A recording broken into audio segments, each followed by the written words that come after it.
Hey, my name is Ryan Carter. I'm 27, and for the past 6 years, I've been working as an operations manager at a large logistics and distribution company in San Diego.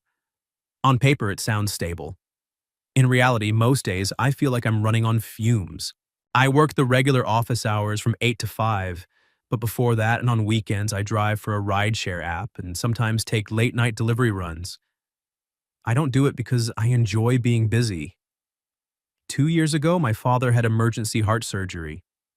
The operation went well, but complications kept him in and out of hospitals and rehab for almost a year. Insurance covered part of it. The rest became a medical debt that my family had no way of paying on its own. My mother passed away while I was still in college, and my father had already spent most of his savings helping me finish school. When he got sick, walking away wasn't an option, so I kept the day job, added the early morning rides, and picked up weekend deliveries. Whatever was left after rent and groceries went straight to the hospital bills. After nearly 2 years of that schedule, exhaustion just became part of the background noise. That morning, I had already finished a long overnight delivery and was about to log off when another ride request popped up near the bar district. It was almost 6. If I took it, I'd have maybe 20 minutes to change and get to the office on time. I accepted anyway. $40 extra could cover part of my father's next prescription. When I pulled up, a young woman was leaning against a planter box in front of a closed bar. She looked about 25, wearing a black dress that probably cost more than my monthly car payment. Her brown hair was slightly messy, and she was holding her high heels loosely in one hand. She could barely stay upright. I sat in the car for a few seconds, thinking about canceling. I'd driven drunk passengers before and knew how messy things could get. But when she slipped and nearly fell, I couldn't just drive away. I got out, opened the back door, and kept a respectful distance. "Are you Chloe?" I asked. She looked up with unfocused eyes and nodded slowly. "I'm Ryan, your driver. Think you can get in on your own?" She tried to step forward and stumbled. I only touched her elbow to steady her, helped her into the back seat, and handed her an unopened bottle of water. Once I was back behind the wheel, I checked the app. No destination had been entered. "Where am I taking you?" I asked. Chloe stared at her phone for a long time, then shook her head. "I don't remember. At first, I thought she was just too drunk to speak clearly. After a few more questions, I realized she genuinely couldn't recall the street name, the house number, or even the neighborhood. Her phone battery was at 1%. She didn't remember any family members' numbers and didn't want me calling the friends she'd been out with. I could have taken her to the nearest police station or hospital. That would have been the safest, most responsible choice. But she wasn't injured or showing signs of alcohol poisoning. She was just drunk, exhausted, and starting to panic because she couldn't remember how to get home. So I started asking simple questions instead. "Do you live near downtown?" "No." "What do you usually see when you wake up in the morning?" She closed her eyes, thinking. "The ocean. Do you live by the beach?" "There's a big gate."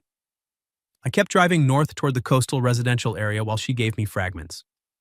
She mentioned a bridge, palm trees, and the smell of salt water in the morning. It wasn't much, but it was enough to head in the right direction. For almost an hour, I drove slowly, asking questions whenever she seemed awake enough to answer. Eventually, we reached a road running parallel to the water. She suddenly sat up straighter. "This looks familiar." I followed her vague directions through 2 more streets until she pointed at a tall iron gate in front of a large property. There. Behind the gate sat a spacious, modern house facing the ocean. The lawn was perfectly kept. The landscaping looked expensive but understated, and the exterior lights were still on, even though the sky was starting to brighten. It was the kind of place that quietly said money without trying to show off. Chloe leaned forward and pressed the intercom button. A few seconds later, the gate swung open. I drove in, parked near the front steps, and got out to open her door. She still couldn't walk steadily, so I supported her up the stairs to the main entrance. The door opened before I could ring the bell. A woman stood inside. She looked to be in her early to mid-40s, wearing dark slacks and a simple white button-down shirt. Her black hair was pulled back neatly. She had the kind of face that was beautiful in a sharp, no-nonsense way, and her eyes assessed everything in a single glance. She looked at Chloe first. A flicker of worry crossed her face before it disappeared behind a calm mask. Then her gaze moved to me. "I'm the rideshare driver," I said.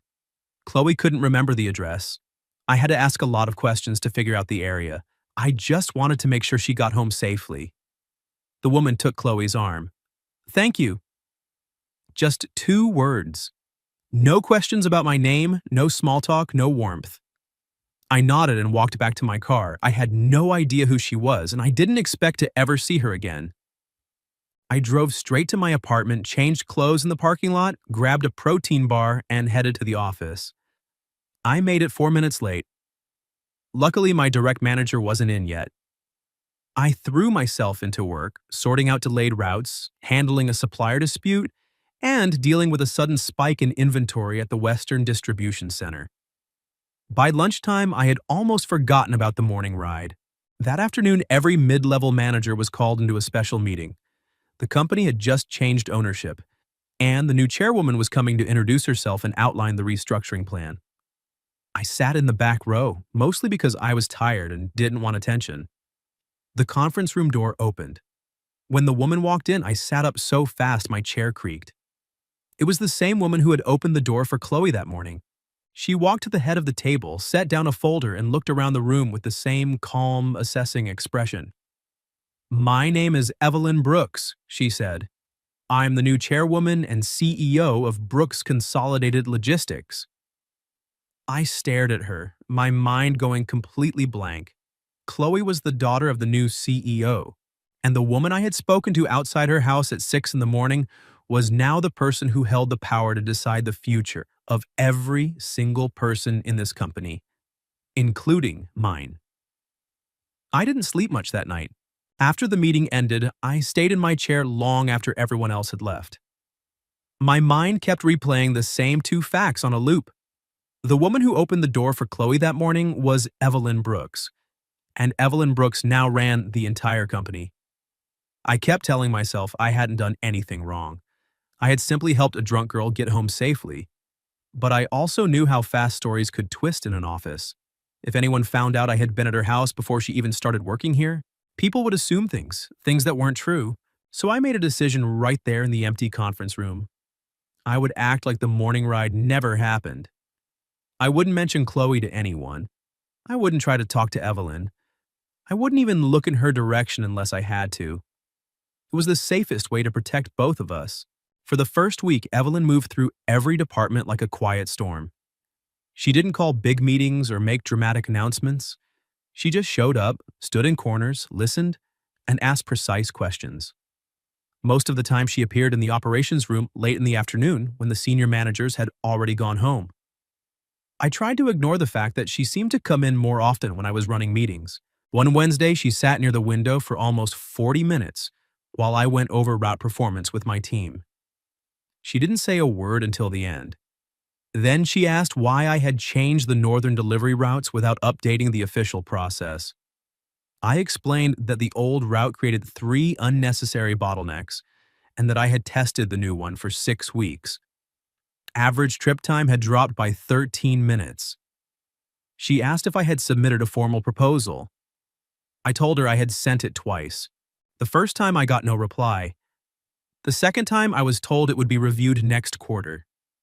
She wrote something in a small notebook and left without another word. She came back the following week, and the week after that. I kept reminding myself that she was just doing her job, reviewing every part of the company. But I also noticed she only appeared in operations when most of the higher-ups were gone. It felt deliberate, even if I couldn't prove it. One afternoon, a driver called in with a breakdown on the highway almost 300 kilometers away. I had to coordinate a replacement truck, calm the customer, rearrange the rest of the day's deliveries, and find a place for the driver to stay overnight. When I finally hung up, I looked up and saw Evelyn standing near the door. She hadn't said anything. She just watched me for a few seconds, then turned and walked away. I didn't know at the time that she had already asked HR for my file. 6 years at the company. Started as a dispatcher and worked my way up to operations manager. Every performance review had been strong. No disciplinary issues. The drivers trusted me. What stood out most in the file were the 2 promotion offers I had turned down. Both times I gave the same reason. I couldn't handle the expanded hours. I never told anyone the real reason was my father's medical bills and the extra jobs I needed to keep paying them. I didn't want pity, and I definitely didn't want special treatment. Evelyn never asked me about any of it directly. She just kept watching. Then Chloe texted me. I was at my desk when an unknown number appeared on my phone. She said she had pulled my number from the ride history before the app deleted it. She wanted to thank me properly for getting her home that morning. I stared at the message for a long time before replying. I didn't want any personal connection to the boss's daughter. It could only make things more complicated. But ignoring her completely might also look strange if she ever mentioned it to her mother. So I kept my answer short and polite. I told her she didn't need to thank me, that I had only done what anyone would do, and that I was glad she was safe. She still asked if we could meet for coffee during my lunch break. I agreed, but only because I wanted to end the conversation quickly and cleanly. We met at a small place 2 blocks from the office. Chloe looked completely different from the girl I had helped into my car. Jeans, simple shirt, hair tied back, completely sober. She looked embarrassed but clear-headed. The first thing she did was apologize for causing trouble. You didn't cause trouble, I told her. You needed to get home, I just drove you there. You spent almost an hour trying to figure out where I lived. I still got paid for the ride. Not enough for what you actually did. I didn't want her feeling like she owed me anything, so I changed the subject. We talked about traffic, the weather, random cafes in the city. She didn't explain why she had gotten so drunk that night, and I didn't ask. Before we left, she thanked me again. This time, I accepted it instead of brushing it off. That evening, Chloe told her mother she had met me. She said I hadn't judged her, hadn't expected anything in return, and hadn't tried to use the situation to get close to the family. After that, the way Evelyn looked at me started to change. It wasn't pity. It was more like she had finally understood why a man who left the office on time every evening still showed up the next morning, looking completely drained. A week later, I was offered the chance to lead a 6-month regional expansion project. It was the biggest opportunity I had ever been given. I would coordinate across multiple departments and report directly to the chair's office. The problem was that it required evening work and some weekends. I couldn't accept it. If I stopped driving and doing deliveries, I wouldn't have enough money for my father's monthly medical payments. If I tried to do the project on top of my 3 jobs, I would burn out fast. I declined with the same reason I had used before. Limited personal availability. I thought that would be the end of it. Instead, 2 senior managers who had expected the project to go to them started making my life difficult. Marcus Hale and Trevor Sands. They didn't attack me openly. They started small. A report I wrote suddenly had their team's name on it. A process improvement idea I had submitted months earlier was presented by Trevor in a leadership meeting without any mention of me. Conversations would stop whenever I walked into a room. Then the rumors began. People started saying I had some kind of personal connection to Evelyn before she even joined the company. Someone must have found out I drove Chloe home that morning, because the story got twisted into proof that I was using the boss's daughter to get close to her. In just a few weeks, 6 years of steady work started to look suspicious. Every achievement could be explained away as favoritism. Every opportunity could be seen as a reward for something that never actually happened. I realized I couldn't keep working in an environment like that. On Thursday night, after everyone else had gone home, I opened a new document and wrote my resignation letter. I didn't send it right away. I left it in my drafts for 4 days, reading it over and over to make sure I wasn't making an impulsive decision. During those 4 days, nothing got better. Marcus kept taking credit for my ideas. Trevor kept making comments in meetings about how important positions should go to people whose achievements were independently verified. He never said my name, but he didn't have to. Every time he spoke, a few people in the room would glance in my direction. I had saved every email, every timestamp, every original version of the documents they were claiming as their own. But I didn't file a complaint. I had seen what happened to people who accused senior managers of stealing work. Marcus and Trevor had more connections than I did, and I was already being accused of having a relationship with the CEO. If I asked Evelyn to get involved, the rumors would only get worse. If I stayed silent, my work would keep getting taken from me. So leaving seemed like the only way to take back control. On Monday morning, I came in earlier than usual. I opened the resignation letter one last time, read it through, and hit send. Then I made coffee and started checking the root reports like I did every other day. I didn't feel relieved, just empty. Like I had finally accepted that I was about to lose something I had spent years building. I sent the resignation on Monday morning and then went about my day like nothing had changed. I checked root reports, handled a supplier issue, and answered the usual flood of emails. The only difference was the hollow feeling in my chest. I kept expecting to feel some kind of relief, but it never came. Instead, there was just this quiet emptiness, like I had finally accepted that I was walking away from 6 years of work that no longer felt like mine. What I didn't know was that Dale Whitmore, my direct manager, had seen the draft of my resignation letter a few days earlier when he came into my office to discuss something. He hadn't read the whole thing, but he understood enough to know what I was planning. Later that same day, he mentioned to Evelyn that one of the strongest operations managers in the company was preparing to leave. Evelyn didn't call me into her office right away. She knew that if she stepped in too directly to protect me, it would only confirm the rumors people were already spreading. Instead, she did something quieter. She asked for access to the full document history in the system and started looking through everything herself. She found the proposal I had submitted 8 months earlier about changing the northern delivery routes. She saw the exact time it was created, the email I sent, and who received it. Then she found the presentation Marcus had given recently. It used almost the exact same method and data, except my name had been removed. She kept digging. A logistics analysis I had done 6 weeks earlier had been folded into a senior-level report under Trevor's team name. 2 staffing recommendations I had made for the Western Distribution Center had been ignored, and later Marcus and Trevor used the resulting problems to criticize my team's performance. Every file had timestamps, edit histories, and digital signatures. She didn't need to take my word for anything. The system itself proved what had been happening. The quarterly performance review meeting was scheduled for Wednesday morning. Everyone important was there: managers, team leads, HR representatives, and the full leadership team. Evelyn sat at the head of the table with a thick folder in front of her. Marcus presented first. He introduced a new cross-regional coordination method that supposedly reduced delivery errors by 11%. It was the exact proposal I had submitted 8 months earlier. I recognized every slide. I didn't react. I just wrote a single line in my notebook to keep my hands from clenching into fists. Trevor presented next.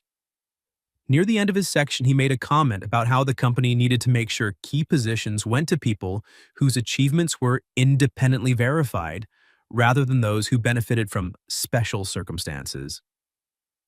Several people turned to look at me. I kept my face neutral. When it was my turn, I stood up and gave the report I had prepared.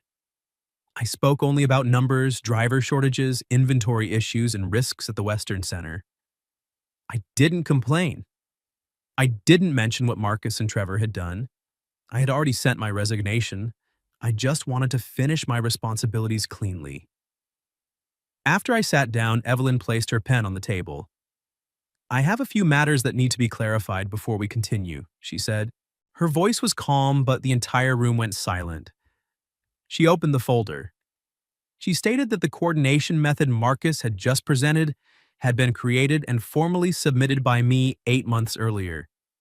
She placed printed copies showing the creation time and edit history on the table.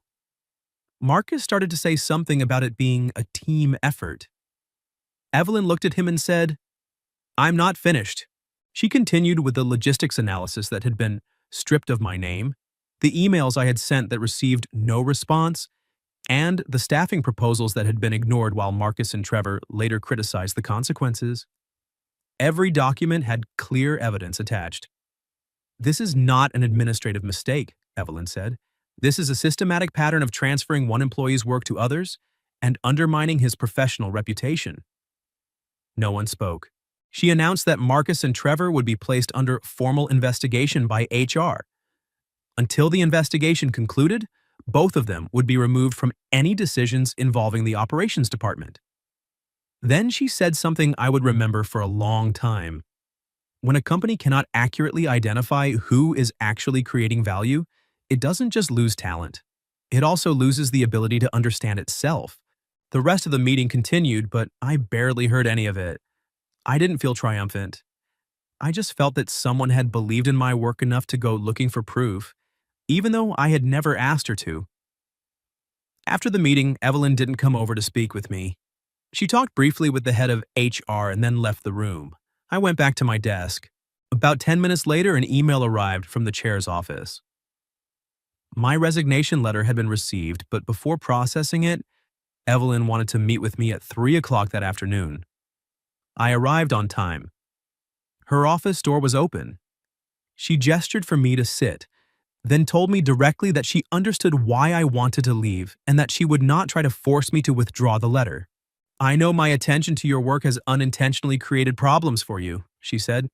"You didn't ask for it, and there was no clean way to prevent it. That part is on me."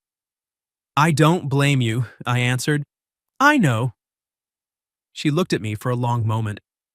"That's also part of the problem. You always handle everything yourself, including consequences that aren't yours to carry." I asked why she had spent the time digging through all the document histories. Evelyn answered without hesitation. "Because I've worked with enough people to tell the difference between someone who performs integrity and someone who actually lives it." I didn't know how to respond. No leader had ever spoken to me that directly before. Then she made a different offer. She wanted to restructure the project lead position I had been offered earlier. The scope would be adjusted so it no longer required unreasonable evening and weekend hours. The compensation would also be increased to match the actual responsibility. "Chloe told me about your father's medical debt," Evelyn said. "I have no right to interfere in your personal life. But I do have a responsibility to make sure the company isn't paying so little that one of its best employees has to work 2 extra jobs just to survive." I looked at her, feeling both grateful and uncomfortable at the same time. "I don't want a position because you know my personal situation. You're not receiving it because of your situation." She slid the updated job description across the desk. "You're receiving it because you're the right person for it. Your situation only made me realize how much the old structure was demanding and how little it was giving back." I didn't answer right away. I had been working 3 jobs for 2 years. I had stopped imagining what it would feel like to have only one source of income. Evelyn didn't push. She simply asked me to think about it before deciding. As I stood to leave, I turned back. "What you did in the meeting today mattered to me," I said. Evelyn looked at me.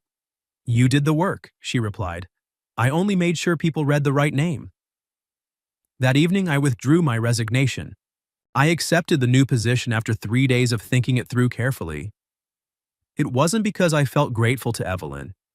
I reviewed the actual responsibilities, the adjusted hours, the reporting structure, and the goals. Only when I was certain the role was based on what I could deliver, not on anything else, did I sign the offer. The new salary was enough for me to stop the overnight deliveries first. After that, I began cutting back on rideshare shifts gradually.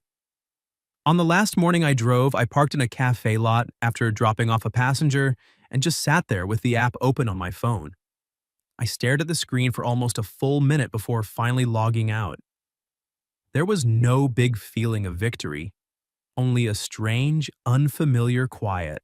For the first time in 2 years, I could go home after work without calculating how many more trips I needed to make that night to cover my father's next payment. The debt was still there, but now I could finally see the end of it. The new project required more direct meetings with Evelyn. We kept very clear boundaries. She never brought up the morning I drove Chloe home during work hours. She didn't give me any special treatment in meetings. If anything, she sometimes challenged my proposals more strictly than she did with others. I found that I didn't mind. Evelyn always pointed out real weaknesses. She never tried to diminish me, and she never turned disagreement into a power struggle. I started respecting the way she led, not just the position she held. Over time, I also began to see the loneliness behind her composed exterior. She arrived at the office before anyone else and usually left after everyone had gone. She could manage thousands of employees, but she seemed uncertain how to talk to her own daughter. Chloe had started therapy after that night. The drunk evening had been the same night she discovered her boyfriend had been cheating on her with someone in their shared friend group. She was slowly repairing her relationship with her mother and trying to figure out what she actually wanted to do with her life.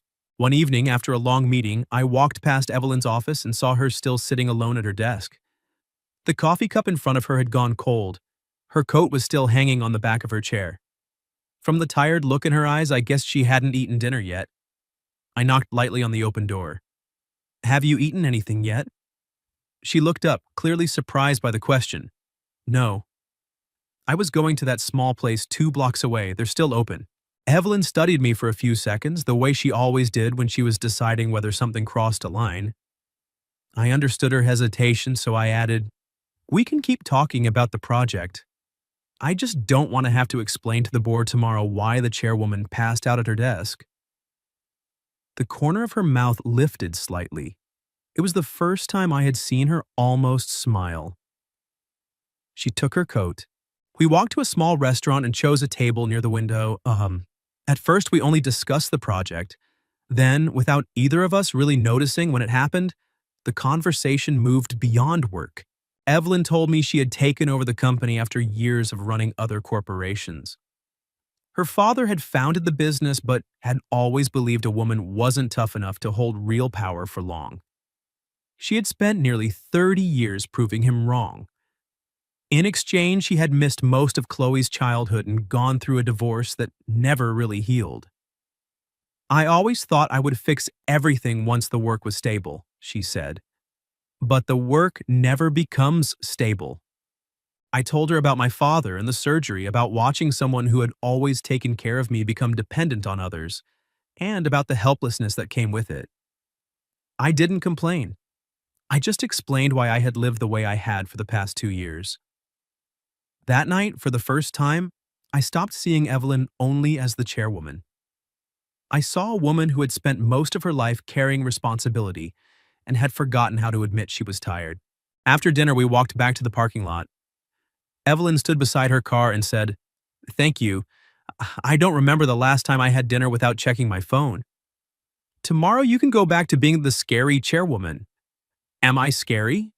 No one in the company dares to tell you the truth, but yes. She actually laughed. From that evening on, something existed between us that was difficult to name. It wasn't ordinary friendship. It wasn't romance yet either.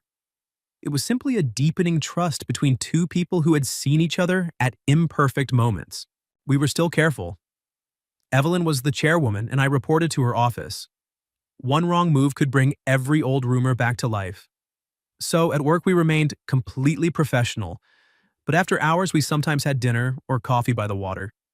We didn't hide it, but we also didn't announce it. Chloe noticed before either of us was ready. One evening she came home unexpectedly and found me in the home office helping Evelyn fix a loose shelf. Chloe leaned against the doorframe, looked at both of us, and asked directly, "Are you two dating?" I almost dropped the screwdriver. Evelyn answered in her coldest voice that we were discussing work matters. Chloe looked at the shelf, then at the tools in my hands. "Does company work now involve furniture repair?" Evelyn didn't reply. Chloe laughed and walked toward the kitchen. Before she left the room, she said quietly to me, "I don't object. Just don't hurt my mother." That sentence made me realize whatever was happening between Evelyn and me had already gone beyond occasional dinners. That same night, I told Evelyn we needed to define what we were doing. She stood by the window, looking out at the ocean. "I'm almost 20 years older than you," she said. "I know. I'm the chairwoman of the company where you work. I know that too. Even if we do nothing wrong, people will still assume you got promoted because of me. That's why we have to settle the work side before anything else." Evelyn turned to look at me. I suggested transferring my direct supervision to another vice president. Every decision about my compensation, evaluation, or promotion would go through an independent committee. If we were going to have a relationship, it could not be allowed to affect anyone's career, including mine. Evelyn didn't answer immediately. After a while, she walked closer. "How long have you been thinking about this?" she asked. "Longer than I want to admit. And you really want to try?" I looked at the woman who had opened the door for me the morning we didn't know each other, the woman who had protected my work when I was already prepared to walk away. Yes. For the first time, Evelyn didn't hide behind logic. She reached up and touched my face lightly, then kissed me. The kiss was short, careful, and not impulsive at all. It felt like confirmation of something that had been quietly forming between us for months. Before we officially started dating, Evelyn and I reported the relationship to the board and HR. I was moved to report directly to the vice president of operations. Evelyn no longer took part in any decisions about my compensation, performance reviews, or promotions. Every major decision concerning my career now went through an independent committee. The announcement created talk exactly as we expected. Some people said the old rumors had finally turned out to be true. Others claimed I had been calculating from the beginning, even though our relationship only began long after I had been cleared and given the new role. This time I didn't run. I knew my work record was documented and verifiable. More importantly, I no longer wanted people who didn't understand the full story to decide who I was allowed to care about. The relationship wasn't simple. Evelyn was used to controlling outcomes. I had spent years refusing to let anyone else decide things for me. The biggest fight happened when I found out she had quietly contacted the hospital to pay off the remaining balance of my father's medical debt.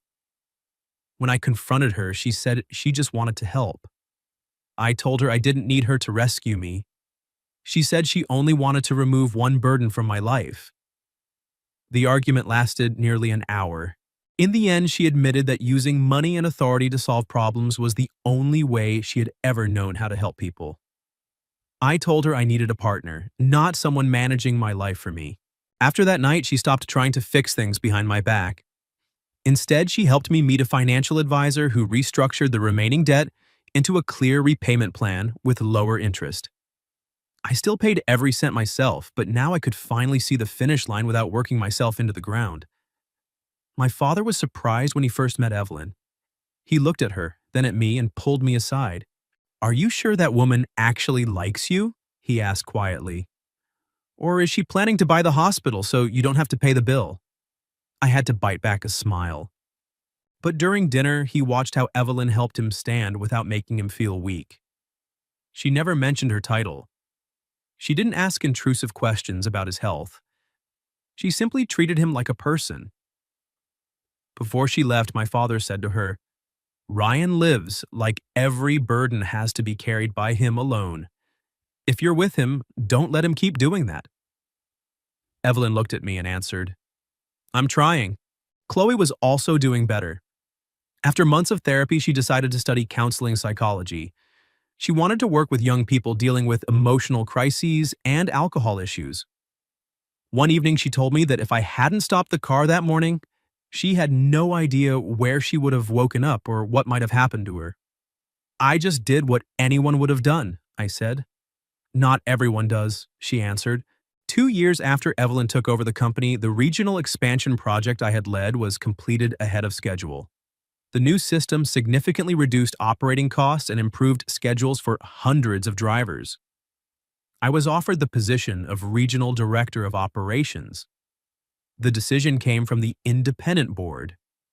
Evelyn had no involvement in it. I accepted. By the end of that year, the last of my father's medical debt was paid in full.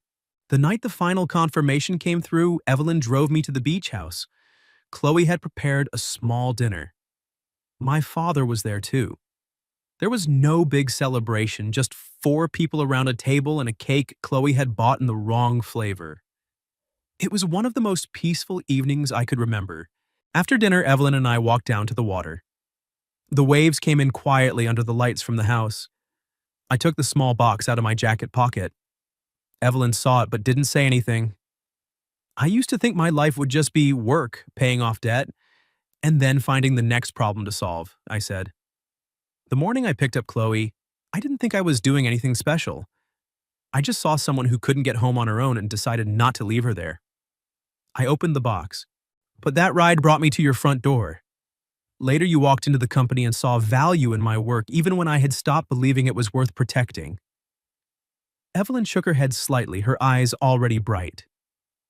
You protected it yourself for 6 years, she said.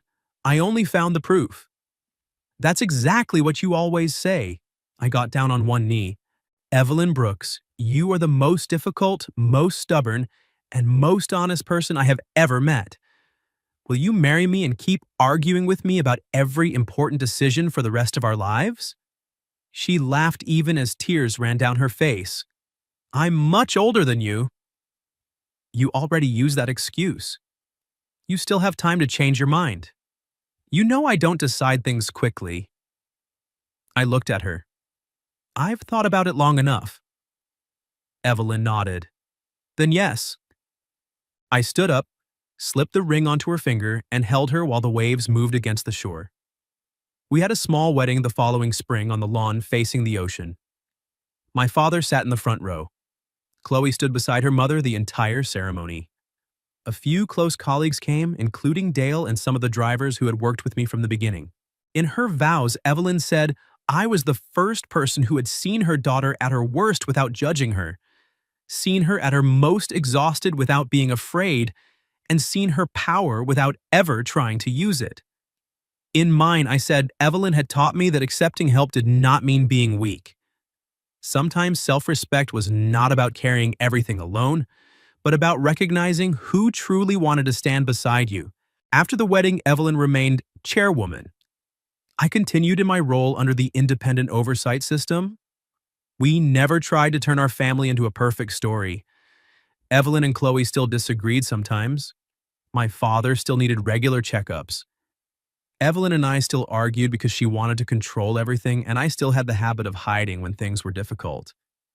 But we stopped walking away when things became uncomfortable. One weekend morning, I drove Evelyn and Chloe past the old planter box where I had picked Chloe up that first morning. Chloe pointed out the window. Right there. Evelyn looked at me. You could have canceled the ride. I thought about it. Then why didn't you? I kept my eyes on the road ahead. Because she needed someone to stop. Evelyn placed her hand over mine on the steering wheel. I had once thought that morning was just one last ride before work. A small thing I would forget after I got paid. But sometimes life doesn't change because of big decisions. It changes when one person stops for a stranger, does something kind without expecting recognition, and then continues with their day as if nothing important had happened. I drove Chloe home that morning, but in a way none of us understood at the time, that single ride also brought me to the place I was meant to be.